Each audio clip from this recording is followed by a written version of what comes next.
Olá, tudo bom? Hoje nós vamos falar um pouquinho sobre a diferença entre a escrita acadêmica e a diferença entre uma escrita não acadêmica.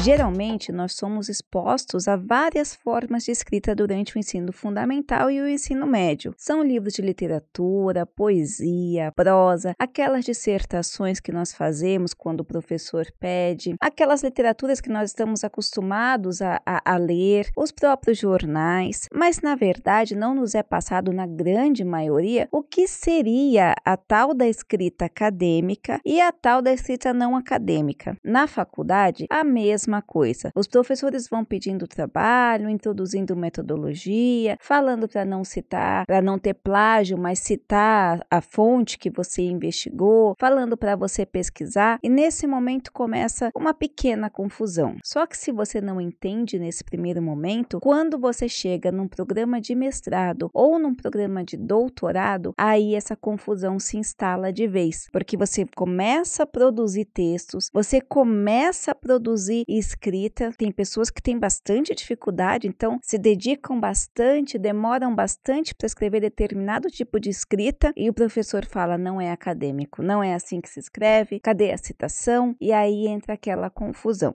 Como que você pode fazer, então, para separar uma escrita acadêmica e uma escrita que não é acadêmica? A primeira coisa que você tem que pensar é que a escrita acadêmica, ela tem que ser sustentada. Então, as ideias não ocorrem por achismo, não ocorrem porque você achou que leu em algum lugar, ou leu alguma coisa e não sabe de onde. Essa escrita, ela tem que ser sustentada, ela tem que vir com o que nós chamamos de embasamento. Então, por exemplo, você pegou um trabalho e vai escrever academicamente. Você quer escrever que tal fenômeno é uma pandemia, por exemplo, uma epidemia, perdão. Ou até pandemia, falar que o Covid-19 é uma pandemia, foi considerado uma pandemia. Todo mundo sabe disso, mas não importa. Se você está afirmando isso no seu trabalho, você tem que dizer qual é a fonte que você tirou essa afirmação. Todas as colocações que você vai fazer no material científico, principalmente quando você chega no mestrado, onde é o seu primeiro grau de pesquisa, onde você ainda não tem aquele corpus para aludir, para refutar, já no nível do doutorado, quando você chega no mestrado, você está ainda no primeiro degrau, então é nesse primeiro degrau que você vai ter que argumentar de forma concisa, argumentar de forma real. Como você vai fazer isso? Através das informações que você encontrou em local validado. Quais são esses locais? Artigos científicos, dissertações, teses, autores que embasam determinada teoria. Se você for falar filme, jornal, livro de literatura, isso são objetos de tratamento. As informações base que você vai ter que construir o seu texto serão fundamentadas ou deverão ser fundamentadas nestas fontes. E aí tem a grande confusão. Tá, mas se eu vou colocar uma fundamentação em cima dessa fonte, como eu vou fazer então entre aquele negócio de citação direta, citação direta? Você consegue fazer isso através do exercício da interpretação de texto. Por exemplo, eu tenho que caracterizar o que é modernidade e o que é pós-modernidade. Então, eu vou lá, leio um livro, vamos colocar aí Bauman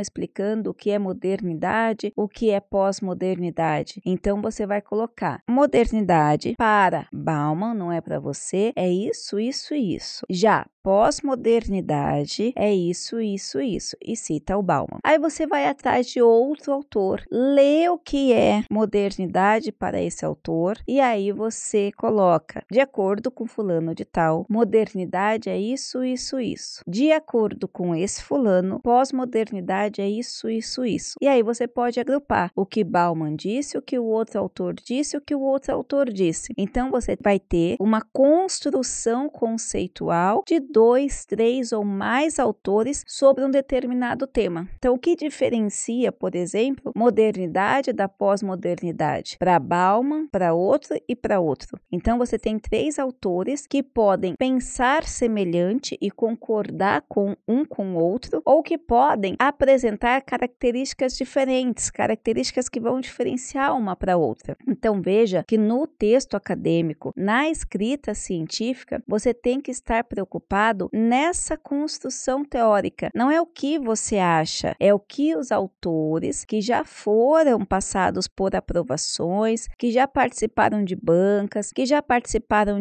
para publicação de artigo científico ou de livros, estão conceituando, ou autores que se emanciparam, né, por si só, por ser aceito num círculo científico, como o próprio Bauman que eu citei, o Kant, Habermas, Adorno, Foucault, Negri, Piaget, são autores que acabaram sendo pesquisadores reconhecidos e incorporados por muitas academias, embora que no mesmo centro você possa ter autores que você concorde ou não concorde. Você não é obrigado a concordar com todos os autores só porque ele falou, mesmo porque você vai perceber que numa mesma temática, cada autor tem uma linha específica, cada autor tem uma linha que vai concordar ou não. É muito fácil ver isso, por exemplo, nos autores que trabalham com Foucault. Foucault teve várias fases, como assim nós temos na vida, na medida que nós somos amadurecendo, nós passamos por várias fases. Então você tem, mas esse autor ele concorda com Foucault, Agamben foi o grande discípulo de Foucault, e aí tem alguns pontos que ele discorda de Foucault. Negri também trabalhou muito com Foucault, mas ele também discorda em algumas coisas e toma outros posicionamentos. O próprio Deleuze fala um pouco de Foucault, mas vai para um lugar totalmente distante, não é interesse dele essa área específica, embora ele também tenha uma grande contribuição para a biopolítica, por exemplo. Mas o que eu quero dizer com isso? Os reconhecimentos que você vai fazer no texto de autores que falaram a respeito desse assunto. Mas, professora, minha área é de humanas, eu trabalho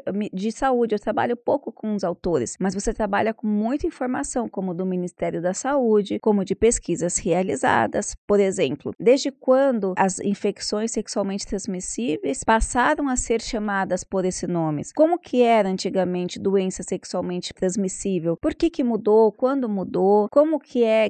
Quais são essas classificações? O que são consideradas? Qual é a epidemiologia? Qual é a doença que você está falando? Eu estou falando sobre clamídia. Qual é, então, as variáveis? Quais são as características? Da onde você tirou essas informações? Então, essas informações, elas servem para todas as áreas. A construção de um texto acadêmico, a construção de um texto científico, ele não vai mudar no sentido de que é necessário que você construa textos sólidos com base em fontes sólidas. Quais seriam, de novo, tá? Quais seriam essas fontes? Artigos científicos, dissertações, teses e os sites governamentais, como o Ministério da Saúde, o Ministério da Educação, essas fontes oficiais de informações, por exemplo. Você pode usar para caracterizar uma população, por exemplo, as fontes que você tem no IBGE, que são dados considerados oficiais. Mas aí você não pode considerar um site, um blog qualquer que está falando uma informação, mesmo porque num texto acadêmico, num texto científico, você tem que ter essa preocupação. Qual é a fonte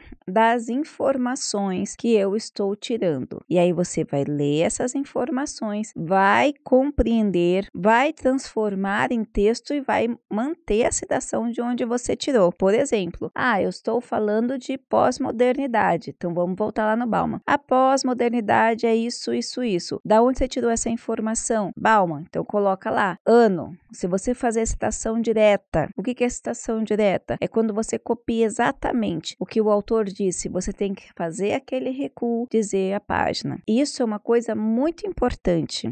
Hoje em dia, qualquer faculdade, qualquer revista científica, qualquer professor tem programas antiplágios que vão pegar o material que você enviou e passar no plágio. O que esse programa é? Esses programas, né? Eles são programados de acordo com a inteligência artificial e vão fazer o cruzamento entre a sequência das frases que você escreveu com aquilo que está disponível na internet. Então, se você escreveu uma sequência de sentença igual ao que está na internet, o programa ele vai acusar como plágio, tá? Ai, mas professor, eu não copiei. Pode ser que isso aconteça? Pode ser que isso aconteça, porque é coisa de conhecimento geral. Só que cabe a você agora transformar aquilo que você colocou para que não seja considerado plágio. Então lembra, a diferença entre a escrita acadêmica e as demais escritas é que a escrita acadêmica obriga que você tenha fontes que você está se embasando e que essas fontes elas sejam reais, enquanto nos outros tipos de escrita você tem inúmeros outros tipos de escrita que você não vai precisar se preocupar com essa fonte. Uma indicação para você começar, eu já dei nos vídeos anteriores e vou falar, leia textos científicos